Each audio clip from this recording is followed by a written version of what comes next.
بسم الله الرحمن الرحيم. الحمد لله والصلاة والسلام على رسول الله وعلى آله وصحبه وسلم أجمعين. أما بعد، وأنا كنا جنين مسائل كصاب سنافق الصوم، وأنا عاوي إن شاء الله تعالى أذكر تاجدونا شروط الصوم.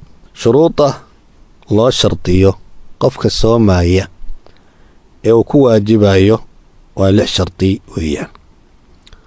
لذا شرطي قفك إنه مسلم يهي، بالغ يهي، وقانقاد يهي، عاقل يهي وأنا والين، قادر يهي ونحن سنعين، مقيم يهي ومسافر أنا هين، خالي من الموانع. وحيالي سون كورتوك سنينا وكمل يهي مد بين إن شاء الله تعالى اسكرتاج وصمين دونا. شرطي كود حوية مركة الله شرطيه قفك إنه مسلم يهي.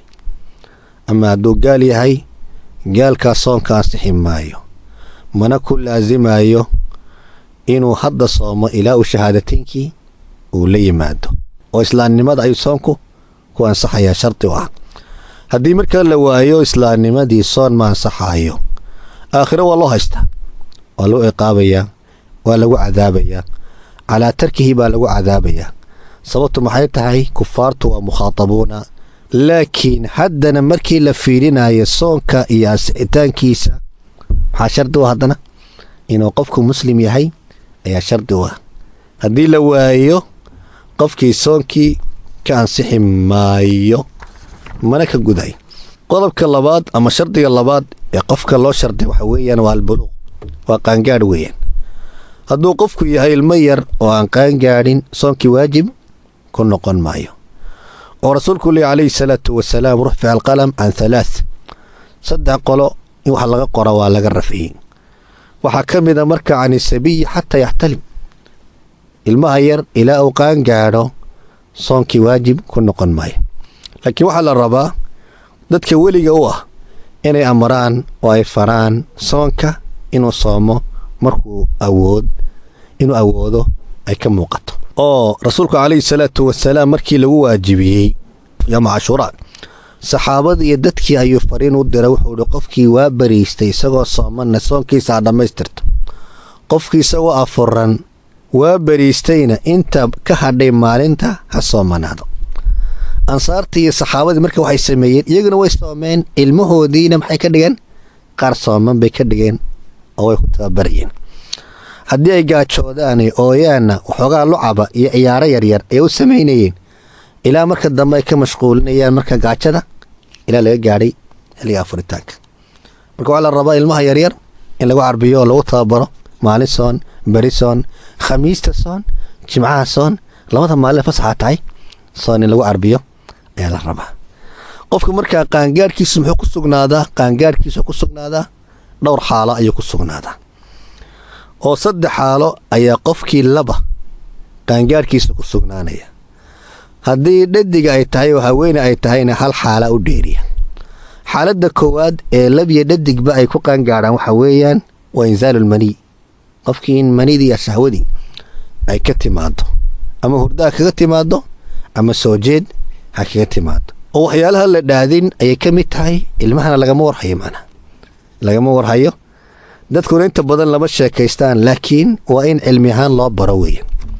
oo hataa yaanu kuu sheegina haddii aad bartid in maalintii waxa uu isku arko ay waajib ku tahay bisha ramadaan soonkeedu, isaga hadhow tole lagala xisaabtamaya.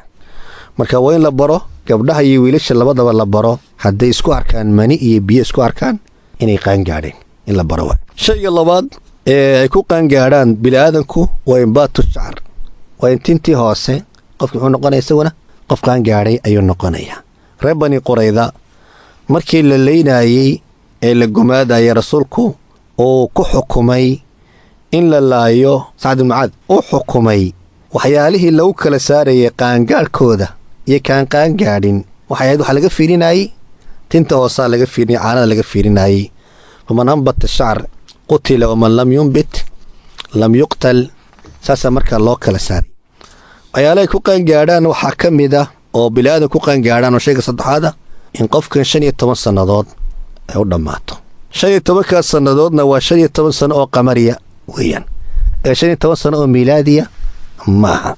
waxaan saa u leenahay waxa weeyaan 15 sano oo qamariya haddii la xisaabiyo ama la xisaabiyo 15 sano oo miilaadiya, ilmuhu wuxuu horqaan gaadhayaa tan qamariga ayuu horqaan gaadhaya.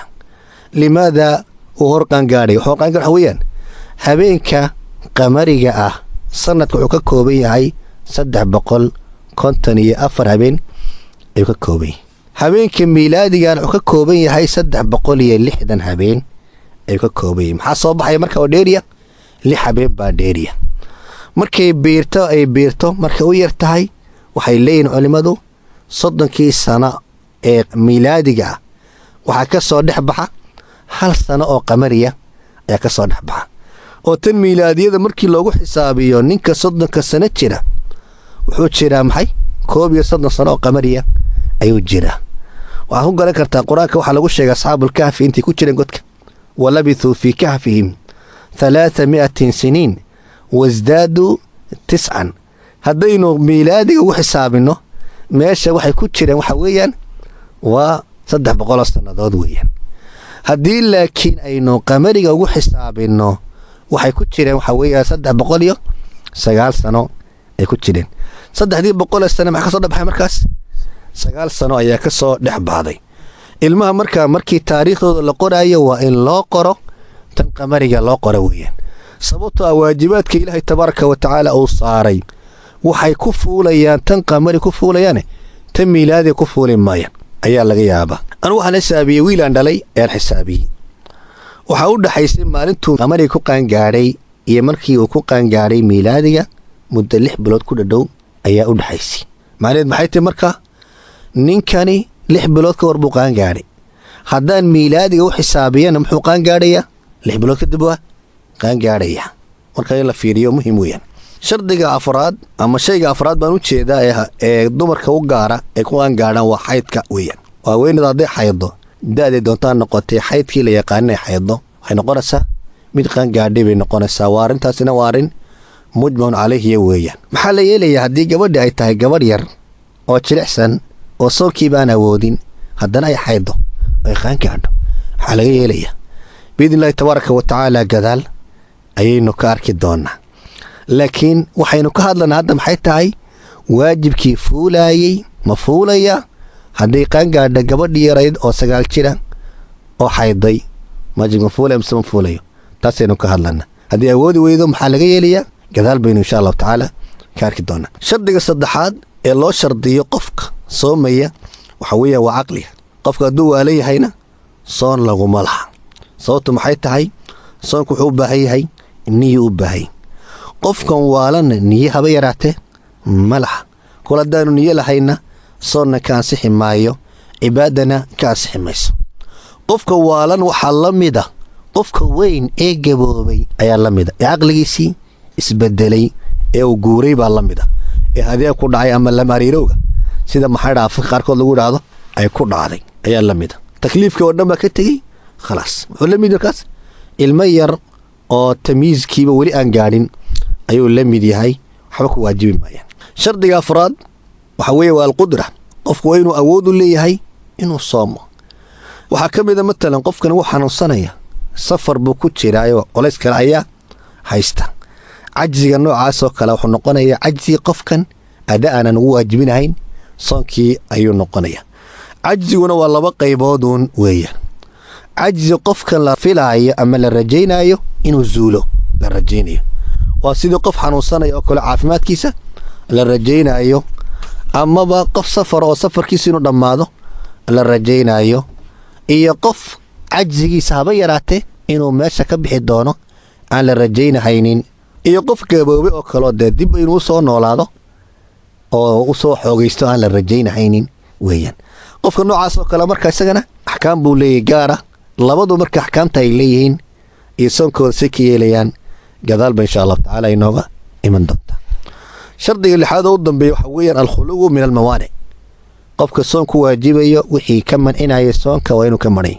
haweenka ayay gaar u tahay oo waxyaalaha soonka u diida haweenka waxaa ka mid ah xaydka iyo nifaaska ayaa ka mid ah. marka waajib ku noqon mayso adaan, laakiin gadaal bay ka soo qallaynayaan. bacda ramadaan ayay ku waajibaysaa, macnaha intii ka tagtay inay soo qalleeyaan.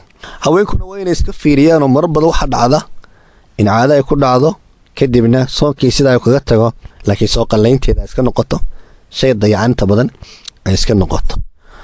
salaadaha laguma le, laakiin maxaa lagu leeyahay soonka basaa lagu leeyo. ilaahay baa tabaaraka wa tacaala ka dhaafay salaadaha, way badanayaan, colays badanna uu ka imanaya. laakiin soonka waxaa laga yaabaa 2-3 maalmood, ta ugu badan 7 maalmood inuu noqdo ayaa laga yaabaa.